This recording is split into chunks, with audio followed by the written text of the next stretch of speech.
Good morning. Another mock draft this morning. 7 round Philadelphia Eagles mock draft. We've got a lot of things going on today, and this is kind of one of those things where we do our 7 round mock draft, just trying to keep up with it. Obviously we'll start setting some of our settings down here. We like to slow it down, and this is all after the Russell Wilson trade, so things are a little wild right now. I'm not going to lie to you, but care for positional value high, draft for needs the highest, and no randomness. Okay. I like to try to make this as realistic as possible. Now, we're going to get a couple of outliers, a couple of teams out there that just like to pull fast ones. Yes, it's the draft. It's what happens.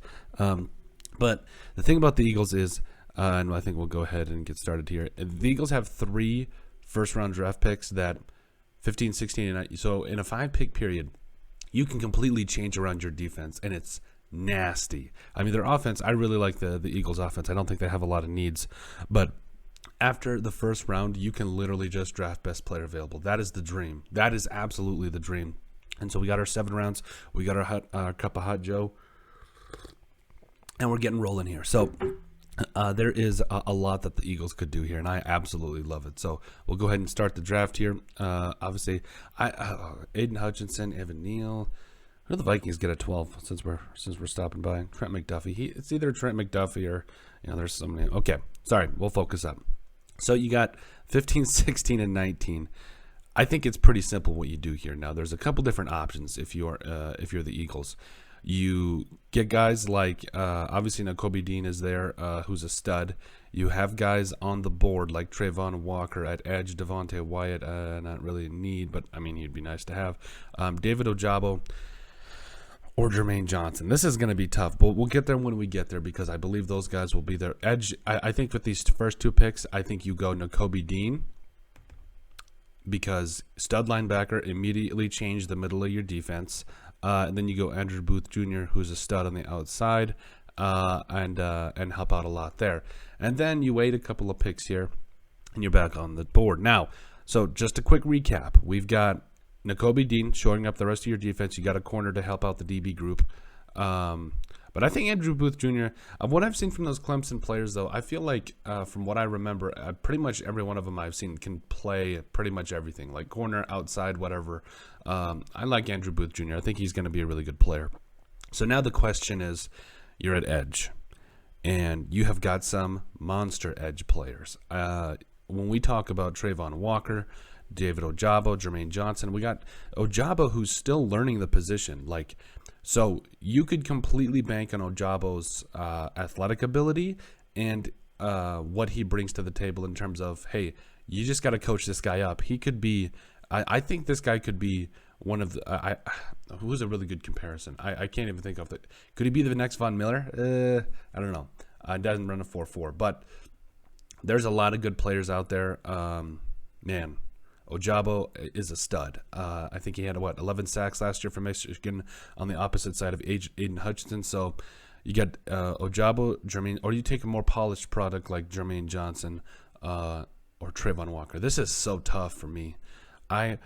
Because I love all 3 of these guys. They all showed out at the combine too. Man, Jermaine Johnson's on the board. That's tough. I think you go with talent here because this is such a deep edge class. You can double down on talent, especially when you get into the later rounds. I think you go talent here. I think you go Ojabo here. I really do. And I don't think you look back from it. Now get a cup of Joe. I think I love Ojabo. I really do. I think he's going to be a really good player, especially if they can get the right coaching in there. I mean, just 11 sacks and he doesn't even know the position. Come on, man. Come on. That's nasty. So these first 3 picks, you immediately change around your entire defense. Like you just immediately just shot in the arm for your defense, exactly what you needed. Now you're in a position where you can double down on some guys, and it looks pretty scary. So you're at 51.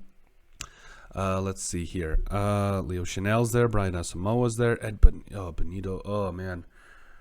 I love me some Ed Benito. I really do. Let's see. Okay. Sanders is there. Chad Mumma. You got to love that name, Chad Mumma. You love it. Trey McBride's there at tight end. Let's see. Josh Pascal's there. Let's see. Okay. Best player available right now is Sky Moore. I don't feel like I don't want him to draft a wide receiver. I just don't think it's a go right now. If anything, I would like to see maybe more depth at O-line. Wide receiver. I like the Eagles wide receivers. I don't really think they need Sky Moore. So we'll go. Man, Leo Chanel's a stud too. Chanel, sorry, I never said these guys' names right. Christian Harris, lost to the second round. He'd be interesting. Or do you get a guy like Benito, who's right there, who's just sitting there? Yeah. You double down on edge. You double down, especially if Benito's right there. Yep. Don't even think twice about it. Travis Jones. I also want to see is pretty consistent. Yeah, Perion Winfrey is always going to the Chiefs at 62? Yeah, 62.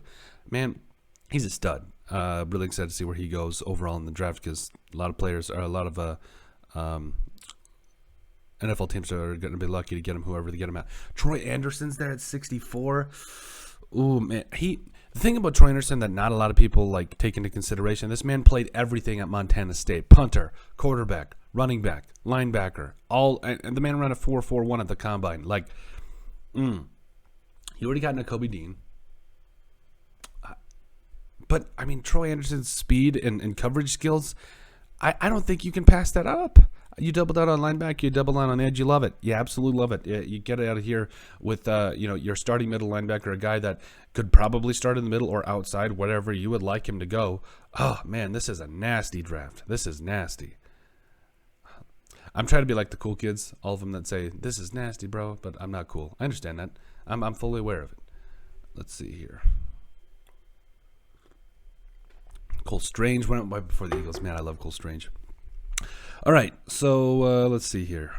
BPA, Neil Farrell Jr. is there. Do you stick him in there and have him clog up the middle, or do you go a guy like Luke Fortner, who can play so many different positions? It's not even. I feel like he could play positions, a lot of different positions, whether it's center, guard. I think he could do a lot of different things. Nick Cross is there. Do you help out the secondary? Noah Ellis. I love me some Noah Ellis. Know what? I'm gonna get the Eagles some quality O-line help. A guy that can play, that is listed as a center, but I think can play a lot of different positions and do a lot of different things for their offensive line. I think you can, at the very least, in the 4th round, you get a guy that can play center, that can play guard, whatever. If he needs to come in a pinch, he can do it, and he can do very well in my mind. I think that's a really good pick right there. And now. Oh, wow, the Seahawks have back-to-back picks before. Wow, that's awesome. Okay. Okay. Nick Cross falls to the 5th. There's no way. There is no way. If Noah Ellis is there, too. Noah Ellis in the 5th round. Oh, well, we'll be back at 160, too, so 164. Again, this is the magical thing about getting, your first 3 major draft needs in the first round of the draft. Yeah. You can just draft for best player available. You love it. Would it hurt to get Nick Cross? I mean, you get a guy like this is going to be one of those situations where you get a guy that just can ball, and you get him in the 5th round. I go Nick Cross. I don't even think twice about it. Plus, you're going to be right back a couple picks later, and you got a couple picks after that. So I don't think you think anything about it. Demarco Jackson. I love Demarco Jackson. What do you have, over like 100 some odd tackles, 20 tackles for loss last year? Stud. Oh, man, did Noah Ellis go? Ah, well, that's life. Okay. Yeah. I really like DeMarco Jackson. I think he's a guy you can double down on. Or is this tripling down on one linebacker? I don't even care because DeMarco Jackson's a stud. You got your starting middle linebacker. You got a guy that can play outside linebacker, and you got a guy, DeMarco Jackson, that's super disruptive. Had over 20 tackles for loss last year for Appalachian State. I never say their name right. I'm sorry. No more linebackers though. I think you're good after that. All right, Sterling Weatherford's there. Reggie Robertson. Is Velus Jones Jr. still there? Because if he is, I think you can still get him. Yeah, well, we won't worry about that. BPA. Who's Andre White's there? Zaquandre, excuse me. I don't know. I can't talk today. I apologize. Cordell Volson. Tyler Beatty's there. Pierre Strong. Go Jackrabbits. I think you take Tyler Beatty. I mean, at the very worst, you get more running back help. That's Tyler Beatty. I feel like he's a better back than a lot of these guys. Yeah, or Zonovan Knight's there. Zonovan Knight's there. Tyler Beatty, Zonovan Knight. Yeah, go Zonovan Knight here. I think you do. I think you'd really help out that running back room. It's just that I know the Eagles have like 17 billion different running backs, but I don't care. I think this is a really good pick, and I think he's going to be a really good player for a long time. Let's see. Phyllis Jones Jr. Dang it. Okay, dang it. He goes in the 6th. That's a for our future reference type thing. Jeffrey Gunter goes to the Vikings every single time at 182. And then they get, Carson Wells. They double down on edge, always in the 6th round. Like, have some difference, some variance, please. Okay. Jerry and Ely. Again, you're in a position where here you get some help. You can get it wherever you want. DJJ, let's see. Kennedy Brooks is there. Okay. Nick Kroll. Let's see here. Swift Corker. Let's see.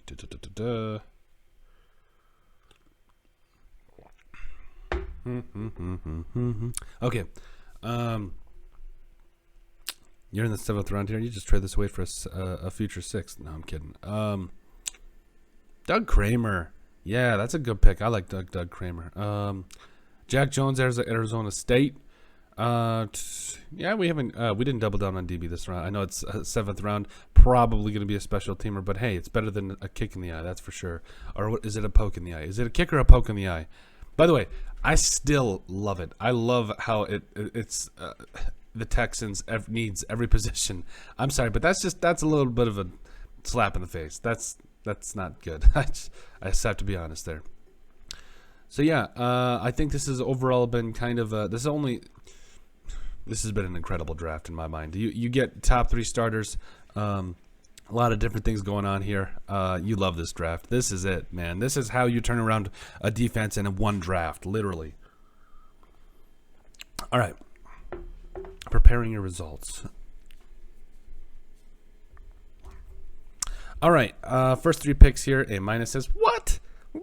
You completely... Nope, we're not going to get into it.